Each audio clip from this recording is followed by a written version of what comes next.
Honorable Member Shri Amol Kholeji. धन्यवाद अध्यक्ष महोदय, आपने मुझे बोलने का अवसर दिया। माननीय राष्ट्रपति जी ने अपने अभिभाषण में सरकार की कई सारी उपलब्धियों का उल्लेख किया और मैं उन उपलब्धियों के लिए सरकार का अभिनंदन करना चाहूँगा जिनका लाभ अंतिम पंक्ति में खड़े अंतिम व्यक्ति तक पहुँचा हो। राष्ट्रपति जी ने अपने अभिभाषण में नए संसद भवन के निर्माण की बात की, गर्व की बात है। लेकिन सवाल ये उठता है अध्यक्ष महोदय कि जिस देश की सार्वजनिक स्वास्थ्य व्यवस्था कोरोना की महामारी में बुरी तरह से एक्सपोज हुई हो, उस देश की प्राथमिकता क्या होनी चाहिए? नया संसद भवन या हर जिले में हर संसदीय चुनाव क्षेत्र में एक सुसज्ज अत्याधुनिक सार्वजनिक अस्पताल? देश की प्राथमिकता को नजर रखते हुए सिर्फ 22 एम्स से कुछ नहीं होगा। देश की प्राथमिकता को नजर रखते हुए पहले अस्पताल और फिर संसद भवन, इस पर आत्मचिंतन हो, ये मेरी गुजारिश है। प्लीज साइलेंस प्लीज बिदुर जी। और वैसे भी इस संसद भवन की मांग किसी ने नहीं की है, लेकिन हर सांसद मेरे इस बात से सहमत होगा कि हर संसदीय चुनाव क्षेत्र में एमपी लैड फंड के तहत होने वाले विकास कामों की मांग जरूर हो रही है। इसलिए मेरी दरख्वास्त है कि इस एमपी लैड फंड को अविलंब पूर्ववत किया जाए। इसमें अभिभाषण में केंद्र और राज्य की सरकारों के बीच कोऑर्डिनेशन की भी बात की गई। माननीय minister of finance state Anurag ji यहां उपस्थित है। मैं आपका ध्यान आकर्षित करना चाहूंगा कि महाराष्ट्र की सरकार को जीएसटी की 25,000 करोड़ की राशि प्रदान होना बाकी है, उस पर अविलंब विचार किया जाए। राष्ट्रपति जी ने अपने अभिभाषण में युवाओं के रोजगार की बात की। इस सरकार ने सपना दिखाया था कि सालाना 2 करोड़ युवाओं को रोजगार मिलेगा। अजय मिलना तो छोड़िए, जो हाथ में था वो भी चला गया। आज 1000 नौकरियों के लिए लाख युवा अप्लाई करते हैं और 4th क्लास की नौकरी के लिए ग्रेजुएट्स और पोस्ट ग्रेजुएट्स कतार में खड़े आते हैं। पहले नीम और अब नेशनल अप्रेंटिस जैसे प्रोग्राम, ये जो नीतियां हैं, ये देश के युवा वर्ग के लिए शोषण व्यवस्था साबित हो रहे हैं।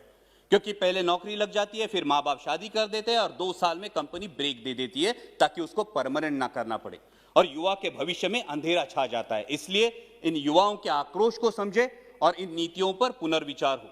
इस अभिभाषण में और एक बहुत अच्छी बात की गई, वो है आत्मनिर्भर भारत की।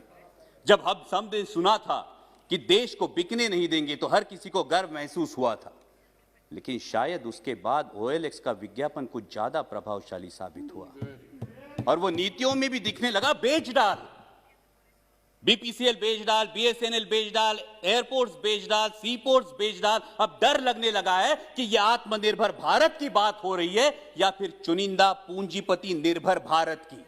मैं सचेत करना चाहूंगा कि इस प्रकार से मुक्त अर्थव्यवस्था के आड़े में अगर हम क्रूनी कैपिटलिज्म को बढ़ावा देकर देश के संसाधन चुनिंदा पूंजीपतियों के हाथ में सौंप दे तो देश की आने वाली पीढ़ियां हमें कभी माफ नहीं करेंगी। इसमें राष्ट्रपति जी के अभिभाषण में किसानों की योजनाओं की बात की गई, लेकिन आज जो हमारे अन्नदाता, हमारे किसान भाई दिल्ली की सरहदों पर आंदोलन कर रहे हैं, जिसमें 200 से भारतीय, मैं भारतीय कहूंगा, 200 से भारतीय शहीद हुए, उनके प्रति कोई संवेदना इस अभिभाषण में नहीं दिखाई दी। यह आश्चर्यजनक है। गणतंत्र दिवस पर जो घटना घटी उसकी आलोचना अभिभाषण में हुई। हिंसा का कोई समर्थन नहीं हो सकता, ना ही होना चाहिए, लेकिन उसके उपलक्ष्य में, sir please let me continue, हिंसा का कोई समर्थन नहीं हो सकता, ना ही होना चाहिए, लेकिन उसके उपलक्ष्य में इस किसान आंदोलन को बदनाम करने की जो साजिश रची गई वो निंदनीय है। पहले बताया गया कि सिर्फ पंजाब के किसान हैं, फिर बताया गया कि ये तो आड़तीय है, फिर बताया गया कि ये खालिस्तानी है। Please sit down. Bidur ji, honourable member Bidur ji, बैठे। Bidur ji please take your seat.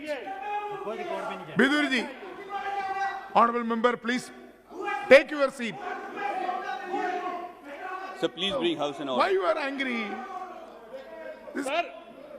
Sir अगर you sit down there. Sir अगर ऐसे बोलेंगे, कल इनके नेता भी बोलेंगे, तब हम बीच में चलाएंगे, फिर अच्छा होगा सर। No, why? ये जानबूझ के है।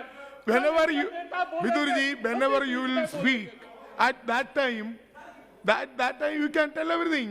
Why you are stand up every time? Thank you Please, sir. Please. Sir, गणतंत्र दिवस में जो घटना घटी उसकी आलोचना अभिभाषण में हुई। हिंसा का कोई समर्थन नहीं हो सकता, ना ही करना चाहिए, लेकिन उसके उपलक्ष्य में इस किसान आंदोलन को बदनाम करने की जिस तरह से साजिश रची गई वो निंदनीय है। पहले बताया गया ये तो सिर्फ पंजाब के किसान है, फिर बोला गया कि ये तो आड़ती है, फिर बोला गया ये खालिस्तानी है, और फिर तथाकथित आईटी सेल ने और मीडिया के कुछ नुमाइंदों ने उन्हें देशद्रोही करार दे दिया।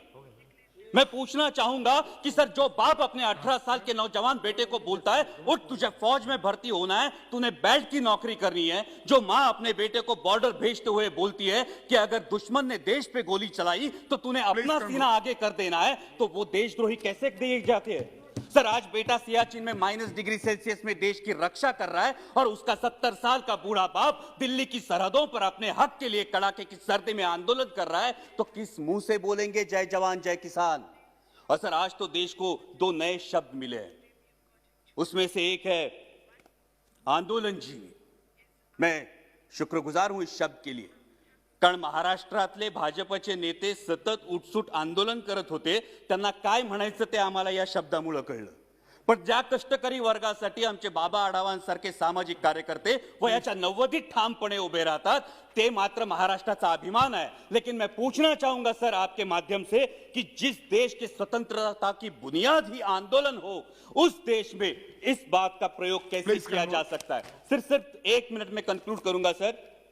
यहां पे कई माननीय सदस्य बोलते हुए उन्होंने परराष्ट्र में जिन्होंने अच्छी बात की उसकी सराहना की, लेकिन ये कैसी विडंबना है सर, जब ब्राजील के राष्ट्राध्यक्ष संजीवनी की उपाधि देंगे तो हम खुश होंगे, जब अमेरिकी पूर्व राष्ट्राध्यक्ष हाउडी मोदी बोलेंगे तो हम तालियां बजाएंगे, और जब कोई विदेशी मानवता के दृष्टिकोण से किसान आंदोलन पर टिप्पणी करेगा तो फिर वो फॉरेन डिस्ट्रक्टिव आइडियोलॉजी हो जाती है।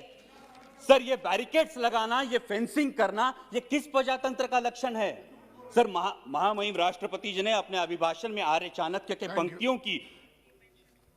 पंक्तियों का उल्लेख किया, लेकिन मैं इस सदन को बताना चाहूंगा कि उन्हीं आर्य चाणक्य ने यह भी बताया है कि जब राजा का अहंकार प्रजाहित से ऊपर उठ जाए तो समझ लेना कि उसके शासनकाल का अंत निश्चित है।